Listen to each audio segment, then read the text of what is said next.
जय हिंद दोस्तों। Byju's government exam preparation के इस यूट्यूब चैनल पर आपका स्वागत है। आज की इस डेली करंट अफेयर सीरीज में हम लेकर आए हैं 1 अक्टूबर के कुछ बहुत इंपॉर्टेंट फैक्ट्स जो आपके एग्जाम के पॉइंट ऑफ व्यू से बहुत इंपॉर्टेंट है। तो चलिए फटाफट से इस सीरीज को शुरू कर देते हैं। बने रहिए पूरी वीडियो के दौरान हमारे साथ। पहली न्यूज़ की तरफ बढ़ते हैं। पहली न्यूज़ है साउथ ईस्टर्न रेलवे से संबंधित इसने एक ऑपरेशन लॉन्च किया है, एक अभियान लॉन्च किया है जिसका नाम है ऑपरेशन माई सहेली। ठीक है, नाम से ही क्लियर है, महिलाओं की सुरक्षा की दृष्टि से इसको शुरू किया गया है। ट्रेनों में महिलाएं सुरक्षित रहें, उनकी यात्रा सुरक्षित रहे, इसीलिए साउथ ईस्टर्न रेलवे ने इसकी शुरुआत की है। अब इस दौरान क्या किया जाएगा, इस ऑपरेशन के दौरान क्या किया जाएगा, तो 18 सितंबर 2020 के बाद से देखिए 3 ट्रेनों में इस प्रोजेक्ट को चलाने का विजन अभी रखा गया है। ठीक है, कौन कौन सी वो ट्रेन हैं जिसमें चलाया जाएगा, तो पहली है हावड़ा यशवंतपुर दुरंतो, इसमें चलाया जाएगा ये प्रोग्राम। दूसरी जो ट्रेन है वो है हावड़ा अहमदाबाद स्पेशल, और तीसरी जो है वो है हावड़ा और मुंबई स्पेशल। शुरू में इन 3 ट्रेनों में चलाया जाएगा और उसके बाद फिर सभी ट्रेनों के लिए इसको आगे तक भी शुरू किया जाएगा। ठीक है, अब इसमें काम किया किया जाएगा एक बार समझ लेते हैं।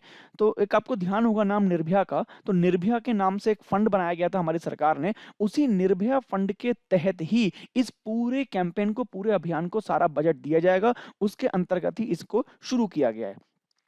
अब देखिए इसमें क्या किया जाएगा, इसमें किया ये जाएगा कि इन 3 ट्रेनों में जितनी भी महिला यात्रियां जाएंगी, उन महिला यात्रियों की सभी जानकारियां, किस कोच में हैं वो, उनका सीट नंबर क्या है, उनकी संख्या कितनी है, ये सब जानकारियां जो हमारी वुमेन सब इंस्पेक्टर्स हैं उनके पास रहेगी, और इनको स्टेशन से स्टेशन तक ट्रांसफर किया जाएगा, यानी एक स्टेशन से अगले स्टेशन तक ये जानकारी दी जाएगी, और पूरी यात्रा के दौरान इन महिलाओं को ट्रैक किया जाएगा। उनके सभी तरह की कॉन्टैक्ट की जो इंफॉर्मेशन रहेगी वो इन महिला इंस्पेक्टर्स के पास रहेगी, जिससे किसी भी आपातकालीन स्थिति में तुरंत ही इन महिलाओं से संपर्क किया जा सकता है। तो ये इस तरह का कार्यक्रम शुरू किया गया है, ऑपरेशन माई सहेली साउथ ईस्टर्न रेलवे ने शुरू किया है। ये आपको ध्यान रखना है अपने एग्जाम के पॉइंट ऑफ व्यू से। आगे बढ़ते हैं अगले न्यूज की तरफ। श्री थावरचंद गहलोत लॉन्चेस ASIMM, तो ये एक बहुत ही इनोवेटिव प्रोग्राम शुरू किया है हमारी सरकार ने। समझ लेंगे इसको एक बार कि क्या प्रोग्राम है। देखिए पहले इसकी फुल फॉर्म समझ लेते हैं कि ASIIM की फुल फॉर्म क्या है। इसकी फुल फॉर्म है, देखिए, Ambedkar social innovation and incubation mission. ठीक है, यहां से आपको कुछ कुछ समझ में आ रहा होगा ये। तो देखिए भारत में एक बहुत बड़ा तबका स्टूडेंट्स का, छात्रों का ऐसा है जो दलित वर्ग से आता है और वो पिछड़ा हुआ है। पिछड़ा हुआ से इसका मतलब ये है कि वो आर्थिक रूप से, शैक्षिक रूप से और भी तमाम तरीकों से वो पीछे हैं इस समय, और समाज के साथ आगे नहीं आ पा रहे हैं कुछ कारणों की वजह से। तो ऐसे वर्ग से आने वाले सभी छात्रों को आगे बढ़ाने के लिए, उनकी सहायता करने के लिए ये ASIIM नाम से हमारे थावरचंद गहलोत जी हैं, जो union minister of social justice and empowerment minister हैं, उन्होंने शुरू किया है। क्या करेंगे इसमें, इसमें जो भी हमारे ऐसे दलित और अनुसूचित जाति के बच्चे हैं जो कि उच्च शिक्षण संस्थानों में पढ़ रहे हैं, हायर एजुकेशनल इंस्टीट्यूट में वो बच्चे पढ़ रहे हैं, तो उनके बीच में जो इनोवेशन है, उनके बीच में जो रोजगार है, जो एम्प्लॉयमेंट है, उसको बढ़ावा देने के लिए ये काम शुरू किया गया है। उसको बढ़ावा देने के लिए इसका प्रयोग किया जाएगा। तो समझेंगे इसमें कि क्या किया जाएगा। देखिए इसमें क्या किया जाएगा, जितने भी ऐसे छात्र हैं उनके लिए क्या किया गया है, एक वेंचर कैपिटल फंड बनाया गया। ठीक है, वेंचर कैपिटल फंड ये आपको बनाया गया है, जो SC स्टूडेंट है उनके लिए बनाया गया है। इसके माध्यम से जो भी युवा उद्यमी हैं, जो भी SC छात्र हैं, उनको ध्यान में रखते हुए इसको बजट दिया गया है, ताकि ये उन छात्रों की आर्थिक रूप से मदद कर सके। कैसे करेगा अभी समझेंगे। दूसरा, इस पूरी स्कीम का जो ASIIM है, इसके तहत जो बच्चों को हमें आगे बढ़ाना है, उनमें जो इनोवेशन है उसको बढ़ाना है, या उनमें जो बिजनेस है उसको बढ़ाना है, एंटरप्राइजेस हैं उनको उनको बढ़ाना है, तो उसके लिए जो बजट निर्धारित किया गया है वो है 19,320 लाख रुपए का। ये अगले 4 सालों तक सरकार इस प्रोजेक्ट पर खर्च करेगी और इसके तहत वो सारे काम आगे बढ़ाएगी। अब एक बीच में नाम आया है venture capital fund for SC, तो इसको एक बार जरा समझ लेते हैं कि ये क्या चीज है। देखिए वेंचर कैपिटल फंड, इसकी शुरुआत की गई थी 2014 और 15 में इसको शुरू किया गया था। इसका मुख्य जो उद्देश्य था वो दो था, कि जितने भी हमारे SC के लोग हैं और जो हमारे दिव्यांग पर्सन हैं, तो ऐसे युवाओं को जो SC और दिव्यांग कैटेगरी में आते हैं, इनको जॉब गिवर्स बनाया जाए, यानी इनको ऐसा एम्प्लॉयमेंट दिया जाए कि ये औरों को जॉब दें। ठीक है, इसके लिए काम शुरू किया गया था 2014-15 में। अभी की बात करें तो 117 कंपनीज ऐसी हैं जिनको प्रमोट किया गया है, जिनको इस वेंचर कैपिटल फंड के द्वारा, जो एससी एंटरप्रेन्योर्स हैं, जो एससी क्षेत्र से आते हैं और एंटरप्रेन्योर हैं, तो उनकी 117 कंपनीज को इसके द्वारा प्रमोट भी किया जा रहा है, उनको वित्तीय सहायता दी जा रही है ताकि वो अपने काम को आगे बढ़ा सकें और अपने साथ साथ अपने समाज को भी वो आगे बढ़ा सकें। पिछले 4 वर्षों में अगर देखें तो इसके बाद लगभग लगभग 1000 युवाओं की पहचान इसमें की गई है। जो हमारा Ambedkar social innovation incubation mission है, इसके तहत भी 4 वर्षों में 1000 एससी जो हमारे युवाओं की पहचान है वो की जाएगी। जो भी ऐसे लोग हैं जो अपना एम्प्लॉयमेंट शुरू करना चाहते हैं, अपना रोजगार शुरू करना चाहते हैं, अपना उद्यम शुरू करना चाहते हैं, उनको इसके तहत सहायता दी जाएगी। अब कितनी सहायता दी जाएगी? तो अगर कोई स्टार्टअप है, जो भी एससी वर्ग से आता है बच्चा, जो यूथ है, वो अगर अपना कोई स्टार्टअप शुरू करता है, तो 3 सालों के लिए उसे 30 लाख रुपए की सहायता दी जाएगी ताकि वो अपना काम आगे बढ़ा सके। और अगर आगे जाकर उसका स्टार्टअप बहुत बढ़िया काम करता है और आगे के लिए सिलेक्ट भी हो जाता है, तो इस सहायता को आगे बढ़ाकर 5 करोड़ रुपए तक भी किया जाना है। ये भी इसमें स्कीम है। तो अच्छी स्कीम है जिससे हमारा जो एससी वर्ग है वहां से बच्चे जो हैं वो प्राइजेस की तरफ बढ़ेंगे, एंटरप्रेन्योर बनेंगे और उनको एक यहाँ से मदद मिलेगी। तो बहुत अच्छी स्कीम है, आपको अपने एग्जाम के पॉइंट ऑफ व्यू से इसको ध्यान रखना है। Next point, defence minister launches the defence India startup challenge 4। ये क्या चीज है समझ लेते हैं। देखिए अभी हमने कल पढ़ा था आईडीएक्स 4 के बारे में, उसके बारे में हमने पहले पढ़ा था। तो वहीं पे अभी डिफेंस इंडिया स्टार्टअप चैलेंज शुरू कर दिया है। हमारे जो रक्षा मंत्री हैं राजनाथ सिंह जी, इन्होंने शुरू किया है। आप इसका नाम याद रखिएगा और शॉर्ट फॉर्म जरूर याद रखिएगा। डिस्क 4 इसकी शॉर्ट फॉर्म है, ये आपको ध्यान में करनी है। क्यों किया गया है ये? देखिए इसका एम जो है वो क्या है, expanding the horizons of innovations for defence excellence ecosystem. ठीक है, इसका एक ही मोटिव है कि भारत में जो डिफेंस एक्सीलेंस है उसके लिए इनोवेशंस को प्रमोट करना, इनोवेशंस को एक्सपेंड करना, यही इसका मेन मोटिव है कि भारत के जो लोग हैं वो डिफेंस में कुछ आगे करने के लिए, डिफेंस में कुछ आगे इनोवेट करने के लिए प्रमोट हो और यहाँ पर भारत जो है आत्मनिर्भर बने और बढ़िया बढ़िया तकनीक जो है भारत में डेवलप हो। केवल इसके लिए ये डिफेंस इंडिया स्टार्टअप चैलेंज 4 शुरू किया गया है। इसके तहत हमने पहले पढ़ा था आईडीएक्स 4 फौजी और ये सब भी लॉन्च किया गया था, उसके बारे में हम लोग एक सेपरेट लेक्चर में कल पढ़ चुके हैं, तो वहां से वो देख सकते हैं हम लोग। देखिए डिफेंस इंडिया स्टार्टअप चैलेंज की अगर बात करें तो इसमें कुल मिला के 11 चैलेंजेस को रखा गया है। 11 इसमें पैरामीटर रखे गए हैं जिनके बेसिस पर सारी जांच पड़ताल होगी और जिनके बेसिस पर हमें आगे स्टार्टअप ने शुरू करने हैं। ये 11 के 11 ये लिखे हुए हैं, ये आपको यहाँ से पढ़ लेने हैं। देखिए इनमें से कोई नाम पूछना तो नहीं चाहिए एग्जाम में, बट आपको ये नंबर ध्यान रखना है कि इसके अंतर्गत कितने कुल चैलेंजेस हैं। तो 11 कुल चैलेंजेस इसके अंतर्गत हैं डिफेंस इंडिया स्टार्टअप चैलेंज के अंदर, जिसका नाम है डिस्क 4। तो आपसे सीधे पूछ लेगा डिस्क 4 के अंतर्गत कितने हैं, तो 11 चैलेंजेस है, ऐसा आपको ध्यान में करना है। नेक्स्ट आगे बढ़ते हैं। Indian coast guard vessel ICGS Kanaklata Barua commission in Kolkata. ये समझ लीजिए, देखिए कर्णलता बरुआ ये आईसीजीएस यानी इंडियन कोस्ट गार्ड शिप जो है वो एक है जिसको कोलकाता में अभी लगाया गया है, कोलकाता में इसको काम पे लगा दिया गया है। तो उसके बारे में न्यूज है, आपको ध्यान रखनी है। अब देखिए जो आईसीजीएस कर्णलता है बरुआ, ये 5 जो हमारे फास्ट पेट्रोल वेसल्स हैं आईसीजीएस के पास, उसमें से एक है, जो 5 फास्ट पेट्रोल वेसल्स हैं उसमें से ये एक है अपना, जिसका नाम है कर्णलता बरुआ। ये आपको ध्यान रखना है। दूसरा, इसको बनाने वाली कंपनी का नाम आपको ध्यान रखना है, जो कि है garden reach ship builders and engineers. ठीक है, कोलकाता में है ये कंपनी, इसने इसको डिजाइन किया, इसने इसको बनाया है। और अगर बात करें तो सरकारी कंपनियों के द्वारा ये 105वां पोत है जिसको बनाकर तैयार कर कर इंडियन कोस्ट गार्ड को दिया गया है। अगर इसकी हम पर्टिकुलरली बात कर लें तो देखिए 1500 समुद्री मील तक की इसकी रेंज है और 34 समुद्री मील से अधिक की गति इसकी है। ये आपको थोड़ा सा यहाँ पे ध्यान रखना है, इसके बारे में पर्टिकुलर न्यूज। मेन कंपनी का नाम है जो आपको ध्यान में करना है। अब इंडियन कोस्ट गार्ड की बात आई है तो इंडियन कोस्ट गार्ड के बारे में 4 बातें जो बहुत इंपॉर्टेंट है वो यहां कर लीजिए। देखिए इंडियन कोस्ट गार्ड को 1978 में बनाया गया था और इसका जो मोटो है देखिए वो है वयम रक्षामा, यानी हम रक्षा करेंगे। ये आपकी इसकी फुल फॉर्म है, आपको ध्यान रखना है। 1978 में इसको स्थापित किया गया था।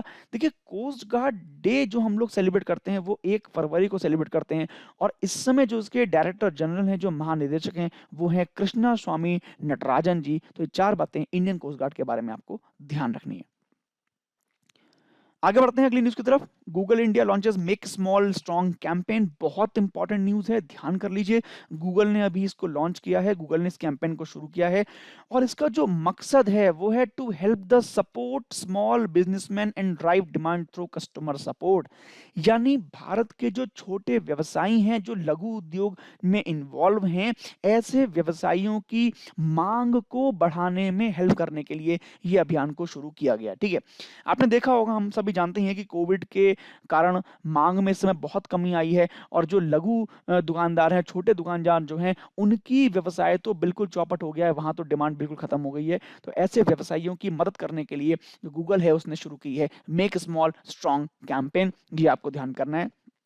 इसमें करेंगे क्या, देखिए, जो भी स्थानीय नागरिक हैं, ठीक है, वो क्या करेंगे, वो सोशल मीडिया के माध्यम से जो उनके पसंदीदा जो रिटेलर्स हैं उनको प्रमोट करेंगे। यानी जो भी मेरा पसंदीदा रिटेलर है, जो भी मेरा खुदरा व्यवसायी मेरे जानने वाला है या मेरे को अच्छा लगता है, मुझे अच्छा सामान देता है या मैं उसे अच्छा लगता है उससे सामान लेना, तो ऐसे सभी दुकानदारों को सोशल मीडिया पे प्रमोट करना, ये स्थानीय नागरिकों को दिए इसमें काम दिया जाएगा। तो ऐसी ये कैंपेन है जिसमें प्रमोट हम करेंगे अपने स्थानीय दुकानदार को, ये ध्यान में करना है।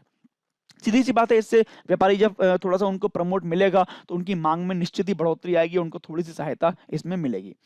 दूसरा, गूगल क्या करेगा, गूगल जितने भी स्किल हैं इंटरनेट का यूज करने के लिए, जो भी इंडस्ट्री वाइड डिजिटल स्किलिंग है उसके लिए भी काम करेगा। और देखिए, अभी भी गूगल क्या करते हैं कि 1.2 मिलियन करीब इंडिविजुअल्स हैं जिनको गूगल अभी प्रशिक्षित कर चुका है इस इंटरनेट वाले काम के लिए, फिक्की के साथ जुड़कर। फिक्की एक संगठन है जो भारत का है, उसके साथ जुड़कर गूगल ये काम कर चुका है और कई लोगों को सोशल मीडिया प्लेटफॉर्म्स की इंपॉर्टेंस को समझा चुका है।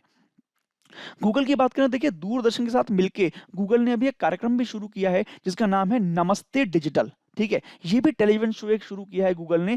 इसका मकसद यही है कि लोगों को इंटरनेट के बारे में जाना जाए, उनको बताया जाए और किस तरीके से इंटरनेट उनके व्यवसाय को बढ़ा सकता है। तो इस तरह की अवेयरनेस क्रिएट की जाए, इसके लिए नमस्ते डिजिटल नामक दूरदर्शन ने कार्यक्रम शुरू किया है गूगल के साथ मिलकर।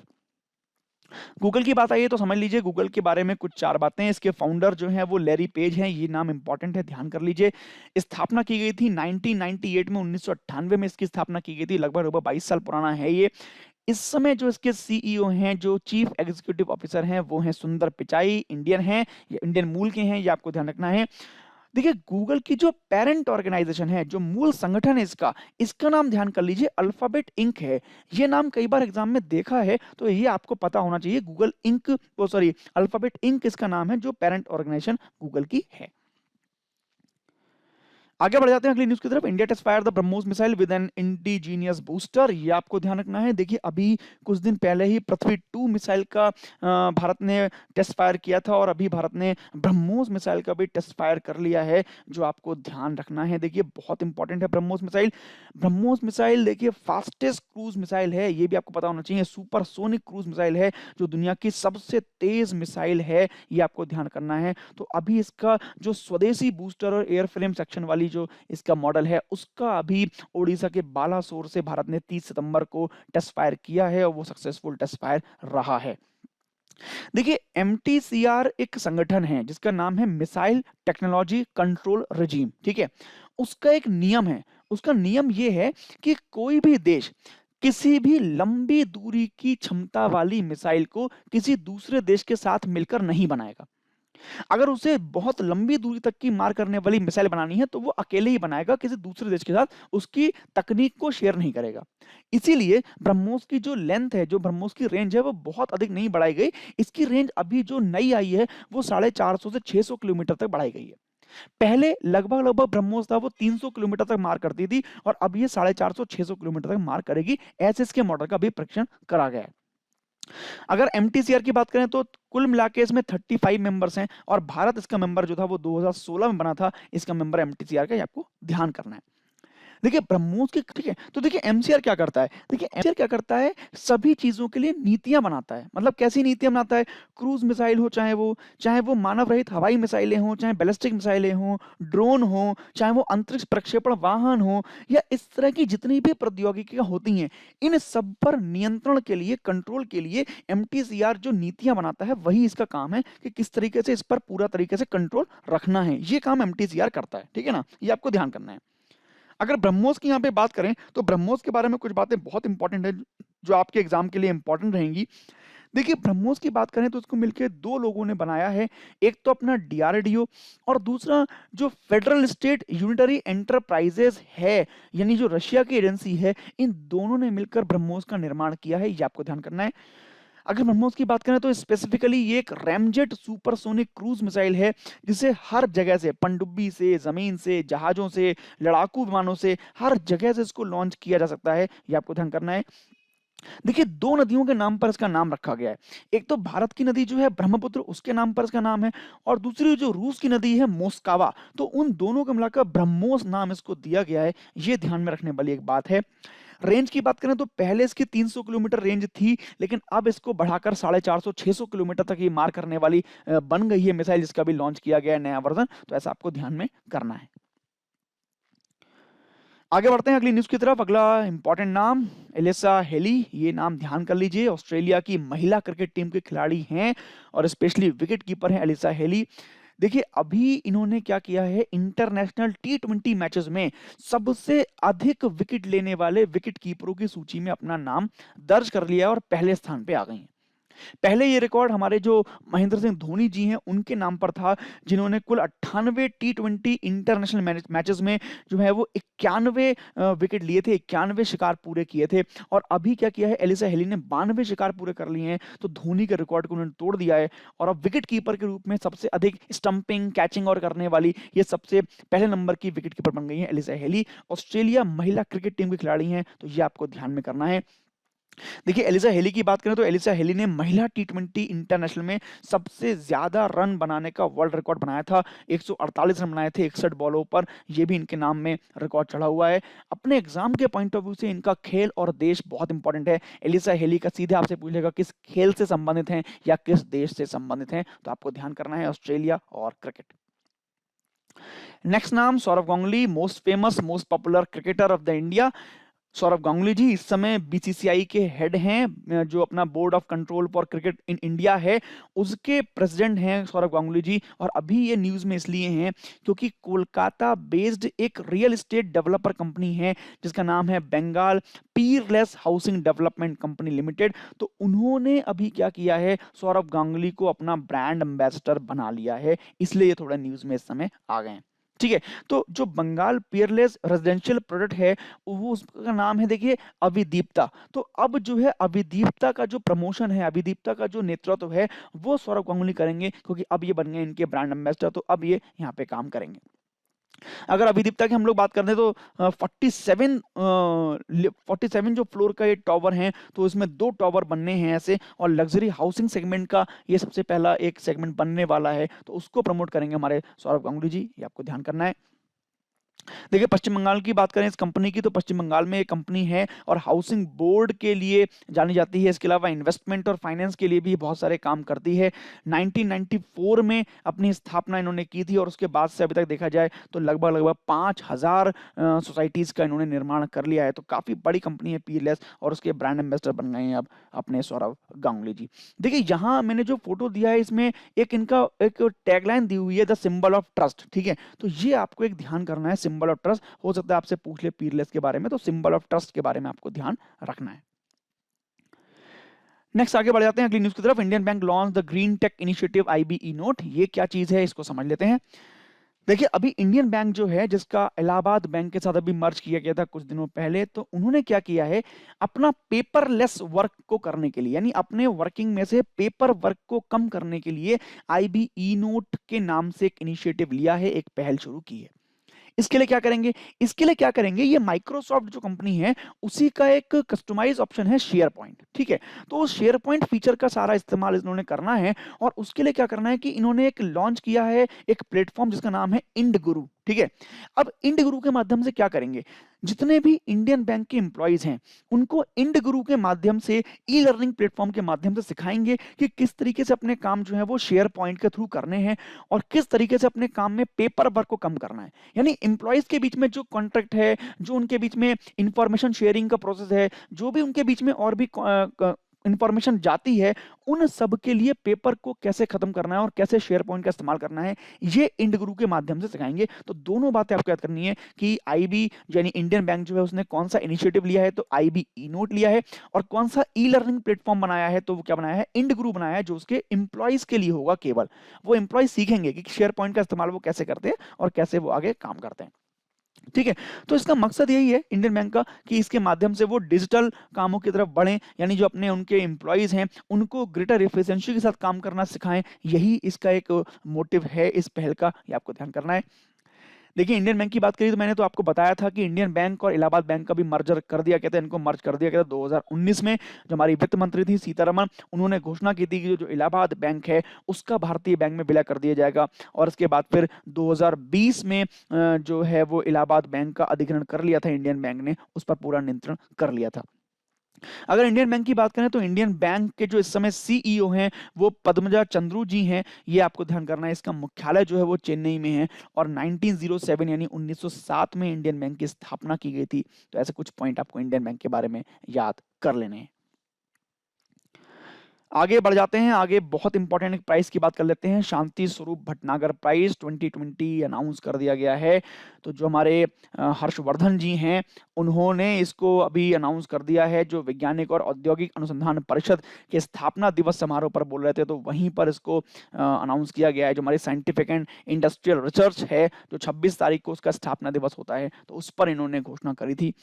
देखिए, ये जो पुरस्कार हैं ये आप ध्यान कर लीजिए, जितने भी हमारे जो साइंस के क्षेत्र हैं यानी विज्ञान के क्षेत्र हैं, तो वहाँ पे नोटेबल वर्क के लिए दिया जाता है। यानी जो भी व्यक्ति, जो भी वैज्ञानिक उस क्षेत्र में कार्य कर रहे होते हैं, जो भी डॉक्टर्स उस क्षेत्र में कार्य कर रहे होते हैं, तो उनकी नोटेबल रिसर्च के लिए, डिस्कवरीज के लिए, इन्वेंशंस के लिए ये पुरस्कार दिया जाता है उनको, ये आपको ध्यान करना है।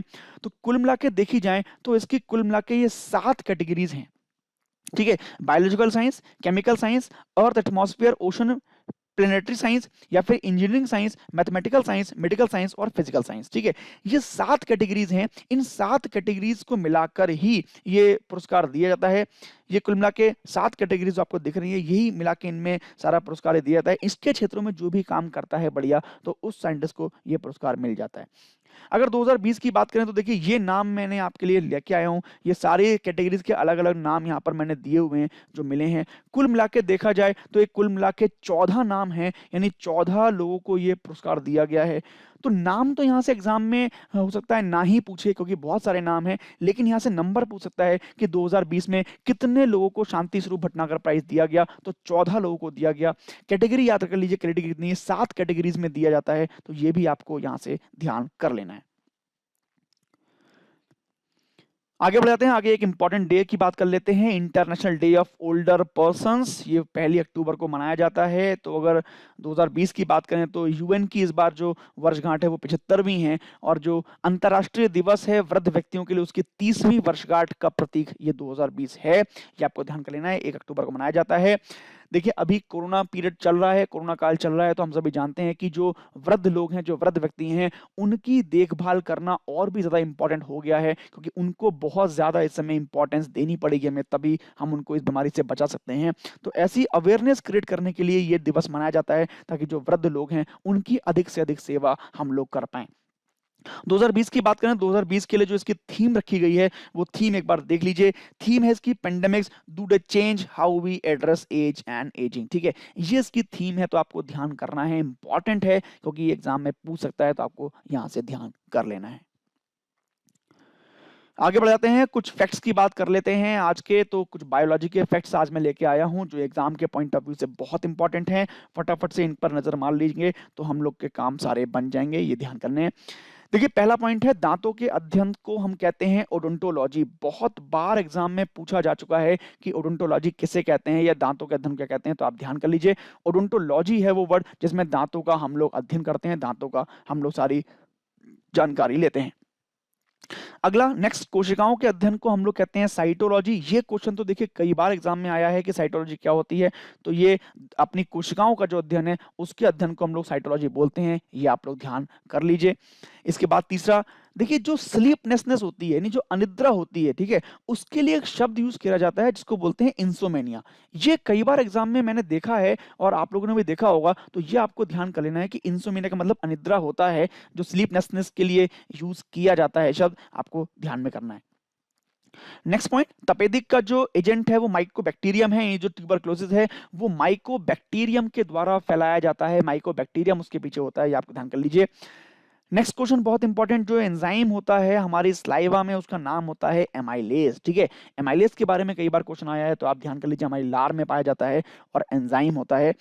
देखिए एंजाइम जिन लोगों को नहीं मालूम वो समझ लें, एंजाइम ऐसे केमिकल होते हैं जो हमारे फूड को डाइजेस्ट करते हैं, यानी हमारे फूड को पचाते हैं, ठीक है। तो उसी प्रकार का ये एमाइलेज है जो हमारे फूड में से जो कार्बोहाइड्रेट होता है उसको पचाने का कार्य करता है, उसको ग्लूकोज में चेंज करवा देता है। नेक्स्ट, ये बहुत इंपॉर्टेंट क्वेश्चन है, कई बार आया है, earthworm is called the farmers friend, यानी केचुआ को किसान मित्र कहा जाता है क्योंकि खाद का निर्माण करता है ये मिट्टी में, तो ऐसा पॉइंट है, बहुत इंपॉर्टेंट है, ध्यान कर लीजिए। Next point, protein is the most important thing for the growth of children up to age of 14, ठीक है। जो भी बच्चे 14 वर्ष तक की उम्र के होते हैं उनके लिए इसेंशियल है प्रोटीन, ठीक है। ये पूछा गया है कई बार कि बच्चों के लिए अनिवार्य पोषक पदार्थ, यानी जो इसेंशियल न्यूट्रिएंट फॉर चिल्ड्रन है वो क्या है, तो उसका आंसर प्रोटीन ही होता है। 14 वर्ष तक के आयु के बच्चों के विकास के लिए बहुत इंपॉर्टेंट है, क्योंकि उसमें बोन्स की ग्रोथ होती है और बोन्स की ग्रोथ और स्ट्रांगनेस के लिए प्रोटीन बहुत इंपॉर्टेंट है, तो आप ध्यान कर लीजिए। नेक्स्ट बात कर लेते हैं, glands of small intestine do not secrete any digestive enzyme. ध्यान कर लीजिए, पूरी एलिमेंट्री कैनाल में जो केवल छोटी आंत है वही ऐसी है जो किसी भी एंजाइम को सेक्रेट नहीं करती है, कोई भी एंजाइम वहां पर नहीं जाता, ये आपको यहाँ पे ध्यान में रखना है। नेक्स्ट क्वेश्चन इंपॉर्टेंट है, जो ह्यूमन स्किन है, जो मानव की स्किन का कलर है, उसको जो प्रोड्यूस करने वाला जो एलिमेंट है वो होता है मिलानिन। ये कई बार एग्जाम में आया है कि भारत जो इंसान की त्वचा होती है उसे कौन कंट्रोल करता है, तो उसका नाम मिलानिन है, तो ऐसा आपको यहाँ से ध्यान कर लेना है। तो ऐसे कुछ फैक्ट्स हमने देखे, अब देखते हैं कुछ क्वेश्चन आज के लेक्चर से कौन कौन से क्वेश्चन हमारे एग्जाम में बन सकते हैं। तो क्वेश्चंस के पहले मैं उन बच्चों के नाम जरूर लूंगा जो हमारे साथ जुड़े हुए हैं, सोनिका खंडेलवाल जी, अंकित चौधरी जी, इसके अलावा खेत सिंह ठाकुर जी, अंकित बालासेर जी, जया सिंह जी, हिमांशी सिन्हा जी, प्रेरणा वर्मा जी, सुदीक्षा सालियान जी, मनीष भारद्वाज जी, आप सभी हमारे वीडियो से आपको लाभ हो रहा है, फायदा हो रहा है, तो ये बहुत खुशी होती है जानकर। आप लोग सभी हमारे साथ बने रहिए, बहुत कुछ लेके आने वाले हैं अभी आपके लिए और भी आगे। सारा आनंद जी जुड़ चुकी हैं, चिराग गुप्ता जी हमारे साथ हैं, आदित्य राज जी कमेंट करके आंसर देते रहते हैं। इसके अलावा सौम्या सांभवी जी का मैं नाम लेता हूं बार बार, वो बहुत आंसर देती रहती हैं। खेत सिंह जी हमारे बहुत आंसर देते रहते हैं, बहुत लगातार बने हुए हैं। अनिकेत जी बने हुए हैं, विवेक यादव जी बने हुए हैं, रत्नेश तिवारी जी बने हुए हैं, जया सिंह जी हैं, प्रशांत सिंह जी हैं, अपने प्रशांत तिवारी जी भी हैं, विश्वजीत जी हैं, ज्ञान रंजन जी हैं, तो काफ़ी आप लोग बने रहते हैं। तो आप लोग यहाँ से जुड़े रहिए इस वीडियो के साथ, लगातार हमारे चैनल के साथ बने रहिए, बहुत कुछ आपको मिलने वाला है अभी आगे भी। नेक्स्ट कुछ क्वेश्चन की तरफ बढ़ते हैं। आज के कुछ question, under which fund has the operation started my friend, यानी जो किस ऑपरेशन के तहत मेरे दोस्त ऑपरेशन की शुरुआत की गई है, यानी किस फंड के तहत पूछा जा रहा है, किस फंड के तहत इसकी शुरुआत की गई है। जो मेरी सहेली हमने पढ़ा था, तो उसका यहाँ पे किसके लिए शुरू किया गया है वो आप देख के बताइए। हमने पढ़ा था ऑपरेशन माई सहेली शुरू किया गया था, दे माई सहेली किसके तहत शुरू किया गया था, किस फंड के अंतर्गत शुरू किया गया था, जो महिलाओं की सुरक्षा के लिए था, ये आपको देख के यहाँ से बताना है। नेक्स्ट आगे बढ़ाते हैं, अगला question, what is the total budget for ASIIM, ठीक है, जो Ambedkar social innovation and incubator mission था उसके लिए कुल कितना बजट रखा गया था, ये मुझे यहां से देख के बताइए, ध्यान करके कमेंट कीजिए, कितना बजट में पड़ा था, अगले 4 सालों में कितना पैसा इसके लिए खर्च होना था, ये आप देख के बताइए। Next question, what is the total financial assistant for a startup under venture capital fund for SCs, यानी जो हमारे SCs छात्रों के लिए, SC युवाओं के लिए जो वेंचर कैपिटल फंड बना था उसके तहत एक स्टार्टअप के लिए कितना जो आर्थिक मदद थी वो दी जानी थी, कमेंट करके मुझे बताइए, ध्यान करके इन चारों में से कौन सा एक आंसर सही है। Next question, what is the motto of ICGS, यानी जो इंडियन कोस्ट गार्ड है उसका क्या आदर्श वाक्य था, ये आप मुझे यहां से पता करके बताइए, कमेंट कीजिए। हमने पढ़ा था वयम रक्षाम सर्वरक्षाम धर्मो रक्षति या सर्वदा शक्तिशाली, कौन सा एक इसका आदर्श वाक्य था, जल्दी से मुझे कमेंट करिए। Next, who started the make small strong campaign, किसने शुरू की है मेक स्मॉल स्ट्रॉन्ग कैंपेन, हमने अभी पढ़ी थी, जो छोटे व्यवसायी हैं उनके व्यवसाय को आगे बढ़ाने के लिए, मांग में वृद्धि करने के लिए शुरू किया गया था, किसने शुरू किया था, जल्दी से मुझे कमेंट कर दीजिए, बता दीजिए। Next question, which television show did Google do with the Doordarshan? Doordarshan के साथ मिलकर गूगल ने कौन सा एक नया कार्यक्रम शुरू किया है डिजिटल यानी इंटरनेट के लिए जागरूकता करने के लिए? तो नाम ढूंढिए इसमें से कौन सा वो नाम था जो शुरू किया गया है नए कार्यक्रम के लिए दूरदर्शन के साथ। Next question, which bank was recently merge with Indian bank? Indian bank के साथ यानी भारतीय बैंक के साथ किस बैंक का विलय हुआ है? ये चारों में से आप देख के मुझे बताइए। अभी हमने पढ़ा था, चारों में से कौन सा वो बैंक था जिसका मर्ज हुआ था इंडियन बैंक के साथ? जल्दी से मुझे देखकर बता दीजिए। ऐसे कुछ क्वेश्चन हमने आज देखे, कल फिर मिलेंगे कुछ नए क्वेश्चन के साथ। तब तक के लिए धन्यवाद। जय हिंद।